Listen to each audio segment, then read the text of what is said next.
Okay, good evening.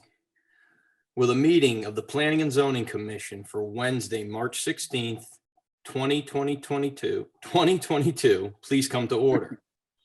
For the benefit of all, the procedures for the virtual meeting are as follows. 1, when you first enter the meeting, you will be in a virtual waiting room until the meeting host admits you. 2, please be aware that your camera, if you have one, and your microphone will be muted by the host when you enter the meeting. You can turn your camera on at any time so that you can be seen by others when and if you choose to. In order to run an efficient and orderly meeting in this new virtual environment, unless stated otherwise by the meeting chairman during the meeting host will keep everyone other than the commission members muted. You will still be able to hear everything said by the commissioner members, even if you are muted and your camera is not on. There will be an opportunity for the public to comment during the public hearing, at which time public participants will be unmuted. 3, the secretary will read the call of the meeting. 4, during the public hearing, the applicant will be invited to present the application, explaining to the commission and others present what is being requested. The meeting host will share all related documents on the screen as needed. In addition, all applications and supporting materials for each application on the agenda are available through the quote public meeting calendar end quote page of the town website, www.ci.guilford.ct.us. and also through the direct link on the Planning and Zoning page. 5, comments of the town agencies will be read for each application if there are any. There will be clarifying questions from the commissioners. 6, there will be an opportunity for clarifying questions from the audience. Please raise your hand through the Zoom platform and wait to be called on and unmuted. First, those who support the application may come forward, and second, those who oppose the application will come forward. As a public hearing is necessary for all speakers to identify themselves each time they speak by stating their name and address. 7, the applicant will then have an opportunity to address any questions or concern raised by other commissioners. 8, once the public hearing is closed, the applicant is free to leave or remain for the balance of the public hearing in the regular meeting, during which the commission will try to reach a decision on each application. Each applicant will be notified in writing as to the decision of the commission and has a right to appeal in Superior Court if desired. 9, decisions of the meeting are available the day after the meeting by calling the Planning and Zoning Department at 203-453-8039 after 9 a.m. or by emailing planning.zoning@ci.guilford.ct.us. 10, all actions taken tonight by the commissioners will be by roll call. All commissioners and staff will identify themselves for the record before speaking. Okay, so seated this evening, we're going to have, if Alan gets on, Alan Brown, Bill Freeman, Kevin Clark, and Jason Markey. Is it Marchie or Markey? I'm sorry. Markey, yeah. Markey. Yeah. Okay, and just for a note before I tell you about the staff, Bill Freeman is now filling the vacancy of Richard Wallace, so he is a full member. Jason also has been sworn in. Welcome back, Jason, as an alternate, and he will be seated this evening. Staff present, we have our town planner, Jamie Stein, our planning and zoning administrative assistant, Lisa Piambino. And this meeting will be recorded via the Zoom platform and made available on the town website for viewing. I am Frank DeAndrea, by the way. The secretary will now read, or acting secretary will now read a legal notice. If Jamie, you can put that up, please. Yes.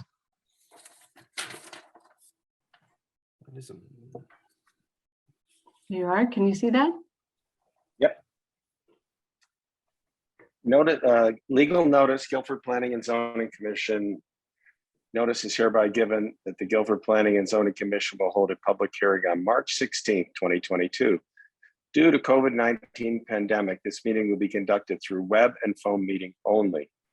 Attendees are advised not go to the regular community center location because the physical meeting will not take place. See below sign for information. The Zoom meeting is https://zoom.us J918-2533-8817. The meeting ID is 918-2533-8817. Find your local number, go to https://zoom.us.u/APZIBD M6G. The following applications will be heard. Hubbard Road LLC, Hubbard Road, map 79, lot 48, zone I2, RE subdivision, 2 lots. Copies of these applications are available for inspection in the Planning and Zoning Office on the town's website at www.ci.guilford.ct.us. At this hearing, persons may attend by either phone or web connection and shall be heard. All written correspondence shall be submitted to Planning and Zoning at ci.guilford.ct.us. Documents are available at the Planning and Zoning Office, dial 203-453-8039 for assistance. Dated at Guilford, Connecticut, this 23rd day of March, 2022. Phil Johnson, Chairman. Great, thank you, Bill. You're welcome.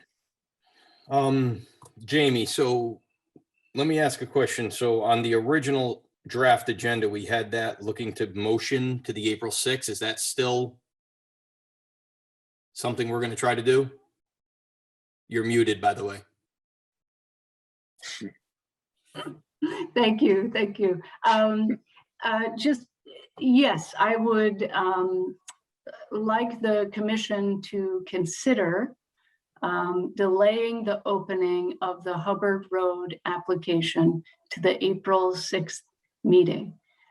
This is a consideration that I have arrived at in conversation with the applicant's attorney, as well as our staff environmental planner, Kevin McGee, who is also the Inland Wetlands and Watercourses Commission administrator.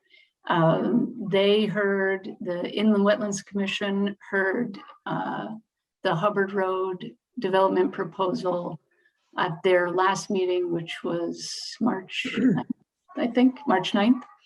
It was their first public hearing. I believe that they will hold their second public hearing on April 13th and may have an opportunity to deliberate their decision in that meeting, or may hold a special meeting and handle their deliberations after. So my consideration here is to enable the Inland Wetlands Commission to get to their second public hearing under their belt in close timing to when we in the Planning and Zoning Commission open our hearing. So I'm asking the commission to consider delaying the opening of the Hubbard Road development to April 6th.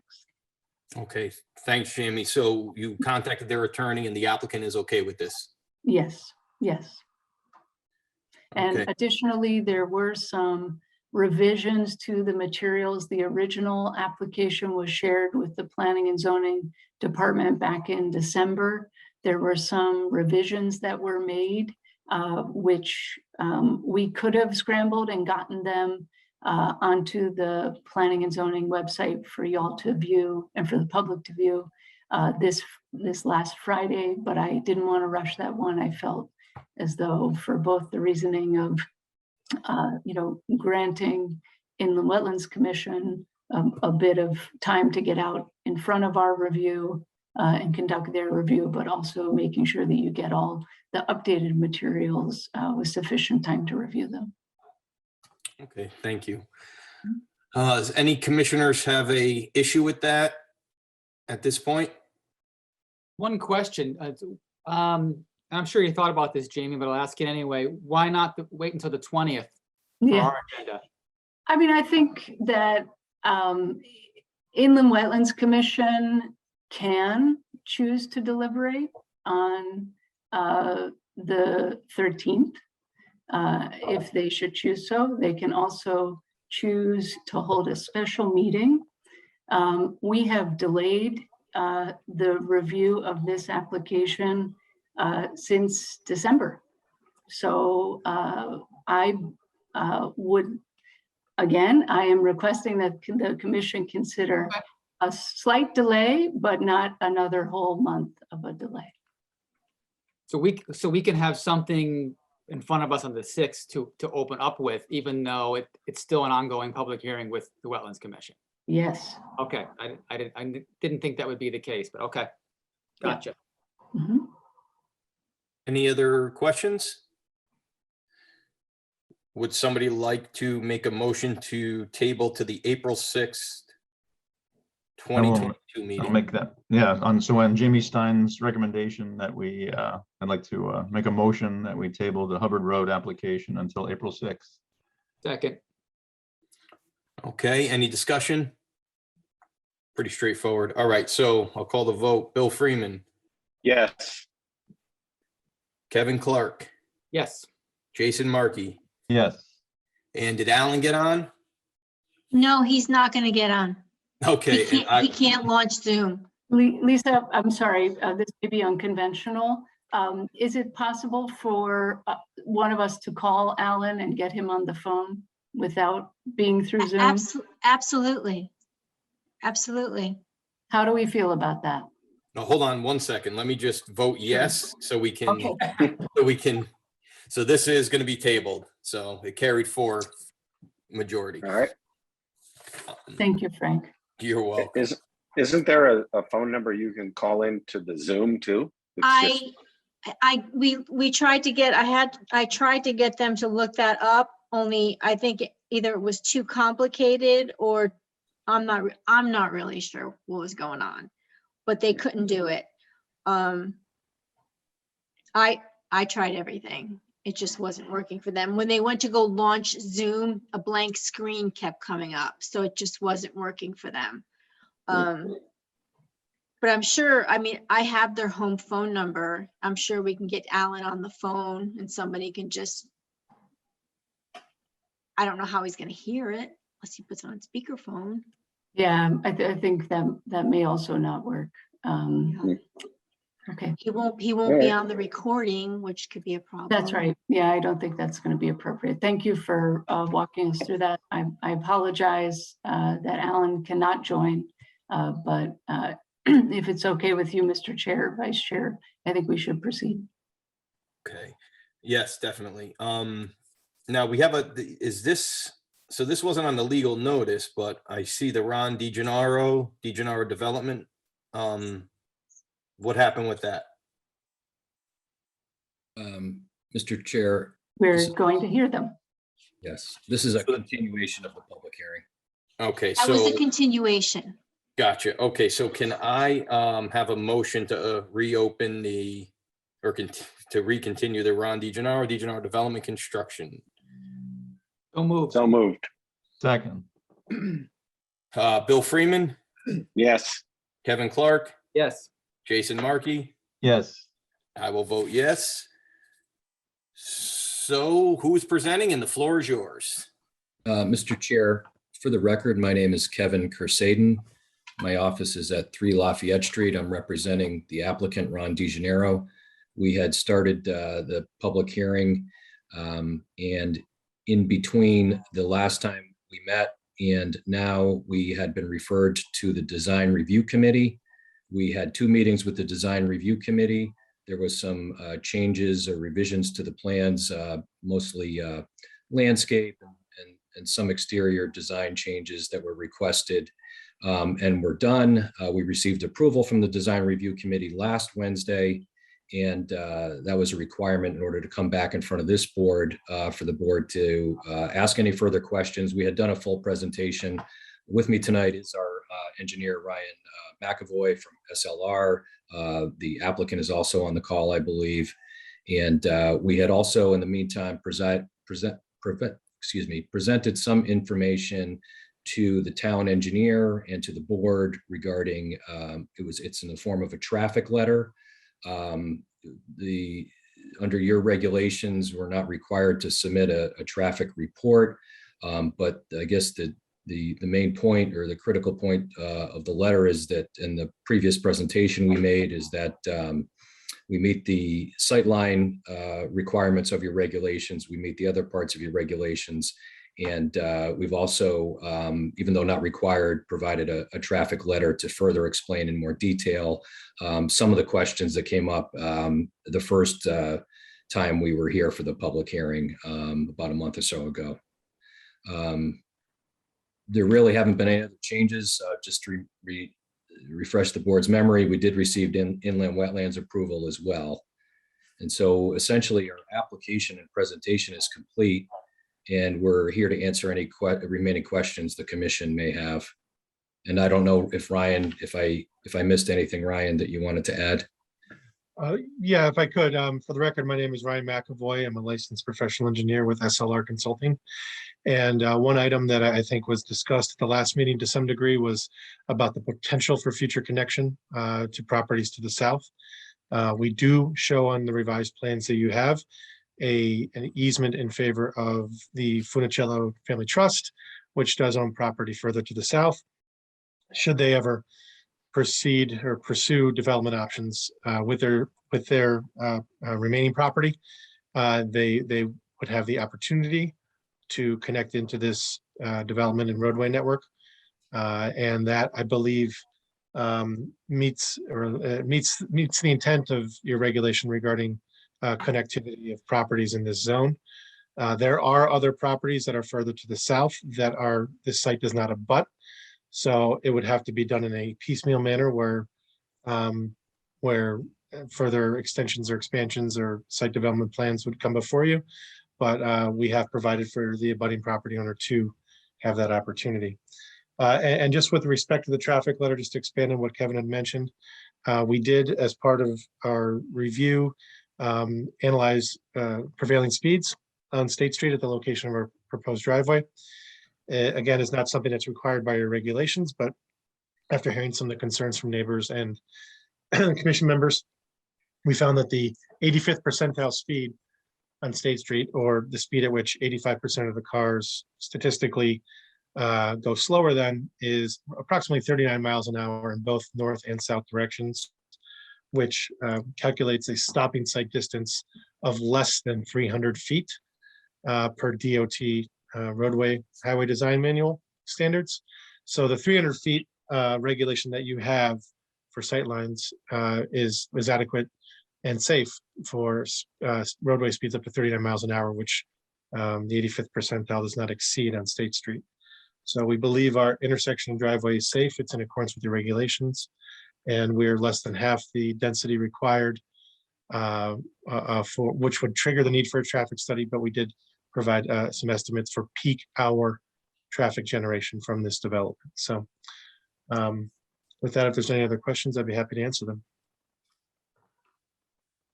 Hey, does anybody, Jamie, you got anything? I do. Ryan, if you could please, do you have your site plan with you? Could you pull that up? I think the delineation of the easement that was arrived at is a revision to the site plan that I think we had before us before. So you should have the ability to share your screen. Yes. Okay, 1 second. Thank you. Let me know if you can see. Yes. Okay, excellent. So what our plan calls for, let me zoom out to the full screen. These work. Okay. Is we show a 30-foot wide access and utility easement in favor of the Funicello Family Trust, which owns abutting property to the south. This easement would extend through our roadway network and out, all the way out to State Street. So this easement, shown in dashed lines, runs from north to south through the property and would provide for the ability, theoretically, for the abutting property owner to the south to connect into the site. Ryan, I have a question for you. This is Jason Markey. The Funicello property, do you have an idea at all rough how many units might be built there in the future to determine how much traffic would be on that road? I wouldn't have a good idea of that. We didn't analyze their other properties further to the south for density or for We're merely providing for the opportunity for them to connect through. Any site development plan or any residential style development on their properties would be a special permit. And would have to go through the special permit approval process in order to allow for any expansion. But I don't have a guess, unfortunately, for how many units theoretically could be developed. Okay, thank you. Does any other commissioners have any questions at this point? I did notice, and I think this is a new one because it's dated March 10th. We have did anybody from the applicant get the Kevin McGee memo dated March 10th? Yes. Okay, so we need to read that into the record if somebody could. Does anybody have that could do that besides me? If not, I could take it. Yeah, I don't see it. All right. I have it. Okay, Kevin, can you read it, please? Okay, you actually read these entire things into the record? Okay. We do. Fun. Okay. March 10th, 2022, to Guilford Planning and Zoning Commission from Kevin McGee, Environmental Planner. DeGenero Development and Construction proposes to construct a 25-unit residential development consisting of 11 buildings constructed on a loop road. The applicant has completed the checklist to guide low-impact development best management practices and is utilizing several of the recommended practices. The stormwater management system is designed to discharge stormwater from the roof leaders and catch basins into a stormwater basin along with sheet flow from the roadway into the adjacent grass lawns. The plans for the project have sedimentation and erosion control procedures that are in compliance with 273-97B, subsection 6 of the zoning regulations. Inland wetlands are located on the north side and south sides of the property. At the Inland Wetlands meeting on November 10th, 2021, the Guilford Inland Wetlands Commission approved a regulated activity for State Street, map 54, lot 05 for regulated activity, construction of access driveway and dwelling units with associated grading and utility installation for 25-unit residential development within a 100-foot jurisdictional review zone. I recommend the following conditions of approval in order to make sure that the coastal resources are protected. 1, a licensed engineer shall oversee the installation of the stormwater management system. The licensed engineer shall provide a final report to the zoning enforcement officer. 2, the town of Guilford zoning enforcement officer shall be notified to inspect the sedimentation and erosion control measures prior to any site work. Soil stockpiles should be contained by silt fencing and/or hay bales. Soil erosion and sedimentation control measures shall be maintained until vegetation is established or suitable material is installed to the satisfaction of the zoning enforcement. 3, to assure future compliance of the stormwater management system in accordance to section 273-75F of the zoning code. A written maintenance and operational manual for all stormwater management systems located at the subject site. The manual should provide provisions for yearly inspection, maintenance of the stormwater system, and yearly reports to the town engineer. The maintenance schedule should include, but not be limited to, weekly, monthly, and quarterly inspections of the property for litter, monitoring the dumpster and outside storage areas, monitoring of the catch basins, the removal of accumulated material and non-native invasive species in the detention basin, and energy dissipator. The maintenance plan needs to provide a statement that the stormwater management plan will be reviewed annually so that inspection and maintenance requirements may be modified and that any changes to the plan would require the reapproval of the town engineer. B, an as-built drawing of the completed stormwater system prepared in accordance with section 273-75F, stormwater management subsection 6. C, the applicant shall file a maintenance covenant on the land records as required by section 273-75F, stormwater management subsection 7 of the town of Guilford zoning code. 4, any tree removal being conducted within the right of way of State Street will require a permit from the town tree warden. Let's see, and that's it. That's it. All right. Thank you very much, Kevin. Welcome. So Ryan or was it Kevin? Are you guys were good with that? No objections? No objections. No Thank you. objections. Okay, and then the other letters were read in last time from Sonia and whatnot. And so Jamie, so design review, they gave it a thumbs up? They did. I was present at their meeting on the 9th, I believe it was, Ryan. Ryan was there with us. They went through the proposal extensively. They felt that the design team and the applicant had paid very close attention to their recommendations and had followed through on them. Okay, great. One of the main concerns from our chairman, Chairman Johnson, was about the traffic. The reports are here. They make sense. So we got to go through all of these. Is there anything else, Jamie, that you have or any other commissioners have at this point? I have a quick question. I think for Jamie or for Ryan, why no open space set aside?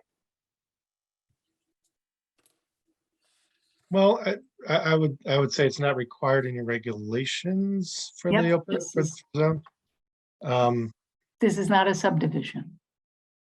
There we go. That's fine. There we go. Okay. I would add that there are large setback requirements in this zone from abutting single-family residential lots. So there's almost de facto open space between our units and the abutting property owners. Ryan, I have a question for you, Jason Markey here. You mentioned that you had to go back before whom was that about vegetation? Who changed the vegetation requirements for you? Design Review Committee, they have a number of design professionals and landscape architects who had some suggestions on the nature of some of the shade trees, ornamental trees, landscaping around foundations, and some swapping of our proposed vegetative screening along the abutting residential property owners. So I could go into some detail on it, but a lot of it had to do with color. Really?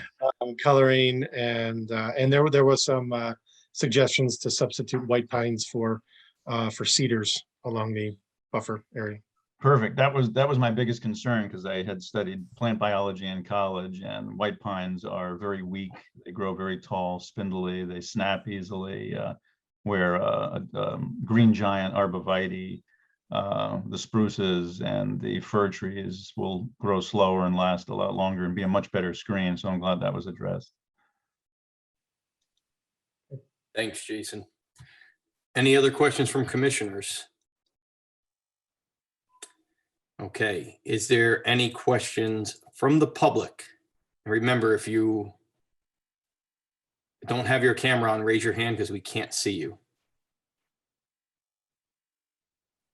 It looks like Teresa, you have a question? Yes, at the first, Can you please state your name and address for the record? yes, Teresa Revisa, 310 State Street, Unit 4P, Guilford, Connecticut. At the initial meeting for planning and zoning back in February, the former town planner had just left. The Guilford Housing Authority had sent over the day of the meeting a letter. We had asked an engineer to look at it. We had concerns because our property, our storm drainage does express out across the street from this driveway. We had some correspondence that we sent over with regard to that. There was an interim town planner at the time. It was acknowledged that it was received at that meeting that evening, but they hadn't had a chance to distribute it. I just want to make sure that the new town planner, Jamie Stein, has that correspondence and it will be addressed. I'd be happy to answer that question with your permission, Mr. Chairman. Sure. Okay. Please I'm do. going to share my screen once again. Okay. Let me know when you can see it. We got it. Yep. Okay, so this paper is a sheet from our drainage report that was filed with the original application. And on this plan, we delineate the different watersheds and areas where stormwater runs off the property today. And the vast majority of our site drains through watershed 10 or WS 10, which drains to the south towards the southern wetland area. There is a smaller portion of the site, WS 20, that drains to the north to a larger wetland area and stream along I-95. And there's an even smaller area, watershed 30 or WS 30, that drains to a low pocket depression right near State Street. So the Housing Authority property is located to the west of our site and in an elevation that is up gradient in the overall scheme of the watershed. And so when we performed our drainage analysis, we looked at all three separate watershed areas, watershed 20, watershed 10, and watershed 30, to make sure that we weren't increasing the rate or volume of runoff from those watersheds based on our proposed development. So what we're doing is we're diverting much of the roadway that is partially in watershed 30 and watershed 20 and draining much of it back into the site and treating it through our stormwater management basin. What's left over is a very small piece of driveway, less than 50 feet total, that drains back towards State Street into the stream along the Route 95 overpass. And through our calculations and reduction of the watershed and introduction of a couple of small dry wells, we're able to reduce the runoff, the very small amount of runoff that comes in this limited watershed. And we're able to show that it reduced the volume of runoff for the 100-year storm. So I don't believe the vast majority of our site would have any potential impact because it drains in a totally different direction than the Housing Authority property. And the only piece that may have some potential impact, we've mitigated by reducing the amount of roadway that drains to it and providing for a couple dry wells to handle that small, again, 50 feet or so linear feet of driveway to a couple dry wells. And that's all included in our stormwater report that was submitted as part of this application. And I Okay. believe the town engineer reviewed that and found that our plan was in accordance with town regulations. All right, I will request a copy of this and address it with the engineer that helped us. Okay, and Jamie, you are aware and would, Yes, department did receive the letter. I believe that Janice worked with and made worked with the applicant to arrive at what Ryan has just explained for us. I do know, Terry, that there are other drainage issues she mentioned. I don't want to speak for her, but I remember her referencing some catch basins that were on DOT property that may be impacting some of the water that I know your facility takes on. Yes. And I am, happy to relay your concerns to the engineer and, perhaps get some action on that front. Yes, we did recently walk out the entire length of that property and look at some of it's blocked. Some of it is standing water, and we're concerned, with what comes off the highway coupled with this. And, this is why we're here. Did just some clarification from the engineer. Did you say that some of the runoff or the drainage is toward the highways? No. Basically, the only portion of our site that drains in any direction north towards there's a stream that has a storm discharge off the highway, runs along parallel to the highway and to the east. A small portion of our site drains there. Now, this is all downstream of the Housing Authority property. Okay. Mm-hmm. So Okay. we're all down gradient. Nothing will run up towards your property. There is a small depression right along State Street. That's watershed 30. Essentially, that depression just whatever water collects there infiltrates, and we're providing for a little bit more infiltration in the form of dry wells. But None of this drainage from this property drains to the housing authority property. It all drains to the either vast majority to the south, clearly away from the housing authority property, and a small portion watershed 20. Again, we're talking like maybe like half an acre to an acre, drains to the north and eventually to the east, away from the housing authority property. Okay, we're just concerned that, what does go up State Street across into that drainage is not, is backing up. And while you're not adding to it, we know stuff, we've been told stuff, there is some drainage for the highway. Nothing's moving there. We just don't, we made some corrections and we want to be able to move our stuff through there. That was some of our concern. But again, I'll take this back, this portion of the meeting, and, check our end of it. Thank you. Thank you, You're welcome. Teresa. Thank you, Ryan. Is there any more questions from the public? Once again, I don't see anybody. I'll stop my share. Well, it wasn't your fault. Okay. I don't see nobody's raising their hand, Jamie, right? I don't see anybody raising their hand.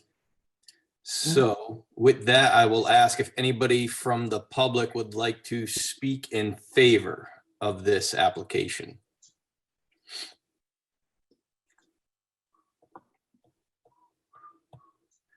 Would anybody from the public like to speak against this application? Is there anything else from the commission? If not, I'll be looking for a motion to close this public hearing. So Make a moved. motion to close. Second. Kevin, Yes. Bill, Yes. Jason, Yes. and I will also vote yes. We will render a decision on this evening. Okay, so I believe that's it for the public hearings. So do we go to the deliberation of public hearing? Okay, so we need a motion on the DeGennaro development site. Does anybody have that and would like to read that?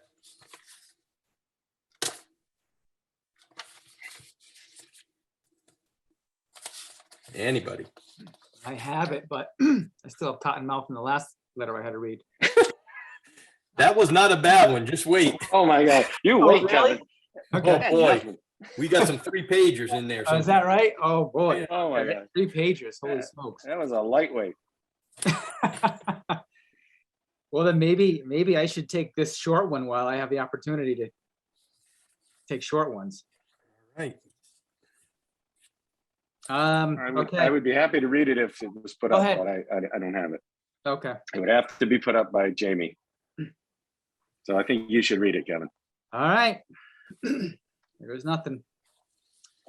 Voted that the Guilford Planning and Zoning Commission approve a special permit and site plan, DeGennaro Development and Construction, State Street, map 54, lot 5, zone MU-OS, for construction of 25 residential units and associated site improvements pursuant to Guilford zoning regulations, section 272-222, A1B, as shown on the submitted plans.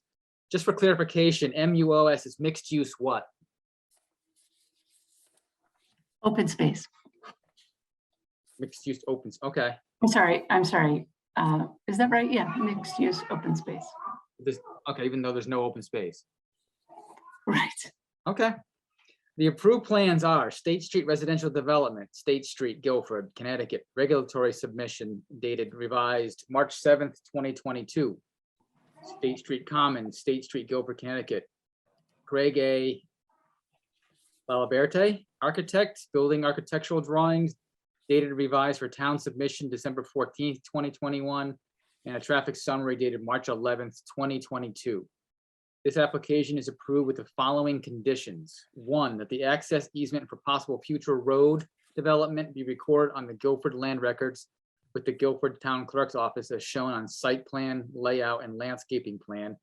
State Street Residential Development, State Street, Guilford, Connecticut, dated September 3rd, 2021, dated revised March 7th, 2022, Design Review Committee comments. 2, that final as-built surveys be submitted for all proposed structures, driveways, parking areas, and stormwater system easements and other improvements as specified before certificate of occupancy approval by the zoning enforcement officer. 3, that the applicant provides compiled digital and paper copies of all final approved drawing sets and reports for filing. 4, a licensed engineer shall oversee the installation of the stormwater management system. The licensed engineer shall provide a final report to the zoning enforcement officer. 5, Town of Guilford zoning enforcement officer shall be notified to inspect the sedimentation and erosion control measures prior to any site work. Soil erosion and sedimentation control measures shall be maintained until vegetation is established or suitable material is installed to the satisfaction of the zoning enforcement officer. 6, to assure future compliance of the stormwater management system in accordance to section 273-75F of the zoning code. A, prepare a written maintenance and operational manual for all stormwater management systems located at the subject site. The manual should provide provisions for yearly inspection, maintenance of the stormwater system, and yearly report to the town engineer. The maintenance schedule should include, but not be limited to, weekly, monthly, and quarterly inspections of the property for litter, monitoring the dumpster and outside storage areas, monitoring of the catch basins, oil particulate separator, underground stormwater system, the removal of accumulated material and non-native invasive species in the swales and energy dissipator. The maintenance plan needs to provide a statement that the stormwater management plan will be reviewed annually so that the inspection and maintenance requirements may be modified, and that any changes to the plan would require the approval of the town engineer.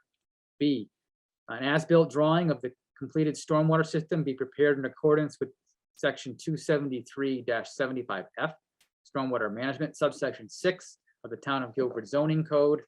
The applicant shall file a maintenance covenant on the land records as required by section 273-75F, stormwater management, section 7 of the Town of Guilford zoning code.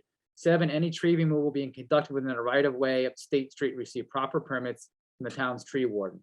This application is approved based upon a finding that it conforms with the zoning code and the development is in accordance with the town's plan of conservation and development. The special permit and site plan is effective on March 25th, 2022, and upon filing with the town clerk. And if you don't mind, Mr. Chair, I'd like to add Kevin McGee's condition to this as well, even though a lot of it overlaps with what is mentioned here. You just read all of Kevin's conditions again. Pretty so much, yeah, but just, almost verbatim. I know. So Kevin doesn't feel his work is in vain. We'll accept his letter, his conditions as well. Sure. Yep. So I believe, yes. Well, first we need a second.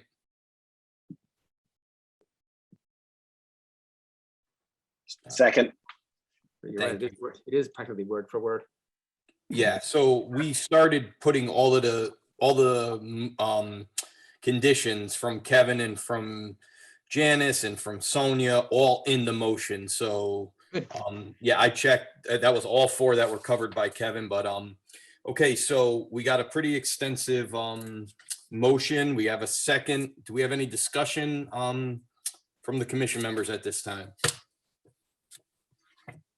I personally think that, you know, they kind of took what from the last meeting and worked with the town. They got the design review. They worked with them. It seems to be a straightforward project at this point now. Everybody's been, I think, sufficed with staff.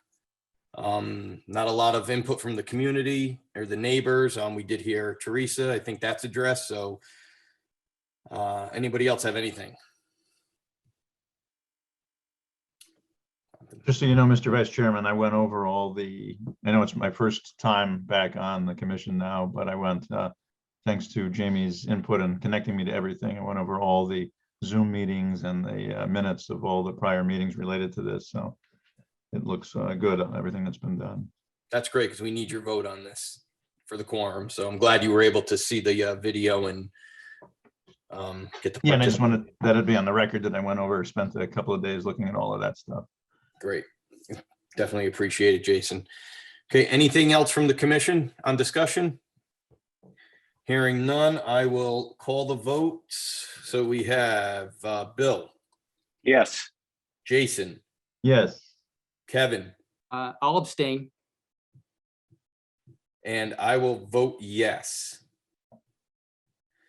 It passes. So it does pass though. And Alan still isn't on. All right, so congratulations. Thank you for all you guys work on that. And now I believe that is it for the public hearing. We do have, is there any new applications? I don't see any on here. No, okay. Jamie, we got some other commission business. Before we do the approval of minutes, do you want to talk a little bit about our administrative approvals? Sure, great. Thank you, Frank. And thank you, Jason, also for going through all that material in an expeditious way. The administrative approval addition to the agenda is really to an attempt by the Planning and Zoning Department to receive what I would call minor modifications to approved site plans. So on your agenda, I'm referencing, I'm sure some of you will remember, recently the town engineer brought forward to us a moving and replacement of the municipal fueling station at the Public Works down on 50 driveway. It's map 34, lot 17-1, zone I1. They had a coastal site plan review for the replacement of a fueling station, and they were actually moving it out of the floodplain and further away from the coastal resources. And the commission passed that unanimously. Recently, the assistant town engineer brought forward a modification to the approved site plan. And that happens a lot of times after the commission approves something, as boots get on the ground and site work begins, some minor site plan changes may happen. What did happen in this particular action was that they realized that the fueling station itself needed to actually be moved 2 feet further outside of the floodplain to allow for public works vehicles to make the turn around the existing building there between the new proposed fueling station and the existing building. So to accommodate that movement, they asked for this minor modification to an approved site plan, a coastal site plan. That was reviewed internally, of course, by the town engineer because she put forth the application, by myself, by the interim zoning enforcement officer, Steve Natick, and also by our environmental planner, Kevin McGee. And so there are, this kind of happens. I don't know in the past if these modifications were handled internally only, but I would like to institute this administrative approval, which goes through all of the town staff and relieves both the applicant and the commissioners from seeing a new or modified site plan. And that is what's happening here, where a minor modification was made to an approved site plan. And I also feel that by communicating it to the commissioners through the public hearing and through the agenda kind of codifies and documents that amendment. So not really something to vote on, just something to communicate. So if I'm understanding this correctly, you're going to, from a going forward standpoint, on things that you feel fall under the administrative aspect, and they go through the process of in front of all the different people in town who need to look at them, you'll mention it or you'll put it on the agenda as something that occurred, but it won't be something that has to come before us. Is that correct? That is correct. Yeah, that is correct, Bill. I think that's excellent. Good. I'm glad you think so. To be transparent, this is a practice that I was familiar with in New Haven. That's where I sort of, came up with this process. And I think full transparency here, it can be a slippery slope. So it's important that we, within the Planning and Zoning Department and Town Hall staff, have a set of boundaries, thresholds, to which we can determine what is indeed a minor modification. And to be clear, it is not the applicant who puts forth the idea of a minor modification. It is myself and the other staff for land use processes, which determine whether or not it's minor. I also think that's great. Yeah, I've been on other commissions and actually have been on the other side going to get minor revisions and in places like West Hartford and all over the place. And I think it's an excellent way to help both the applicants who have to make these minor adjustments occasionally, and also to not clog up necessarily the agenda for other people who are, obviously are coming for public hearings and such. So I think it's a really great initiative and I appreciate it. Thank you. Great, thanks, Jamie. So moving on, we have one of these infamous mandatory referrals. This is dated March 7th, 2022. Once again, mandatory referral, Dear Philip, in accordance with the Connecticut General Statute, Section 8-24, I am forwarding the following requests to you for your consideration at your March 16th, 2022 meeting. The mandatory referral is the Board of Selectmen at its March 7th, 2022 meeting recommended to the Planning and Zoning Commission under CGS 8-24 the purchase of 0.61 parcel of property located at 1480 Route 80 identified on Assessor's Map 101 Lot 19. Thank you for consideration of this matter. Sincerely, Matthew T. Hoey III, the First Selectman.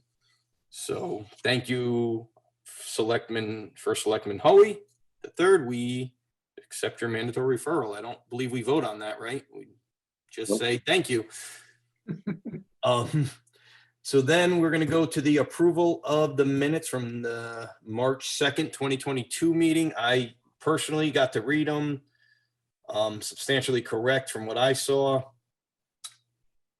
Can we have a motion? Agree. Make a motion, we accept the minutes. Second. Can I get a second?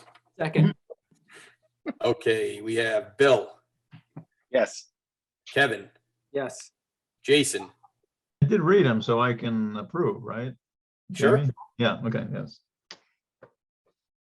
And you watched the video. Right, and then, yeah, compared it to the video, yes. Right, so you are good. And I will vote yes. And I don't see any other business. Mr.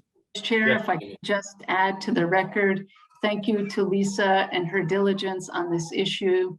Quorum for the Planning and Zoning Commission is indeed 4, and it has to be a majority vote. It was a majority vote, even with Commissioner Clark's abstention. Right. Thank you. Good. Thanks, I was sweating that one a little bit, but good. Thank you. Thank you, Lisa. Thank you, Jamie. So is that it then for business? Is there anything else anybody would like to discuss? If not, we can get a motion to close. I make a motion that we close. Second, Okay, Bill, Yes. Jason, yes.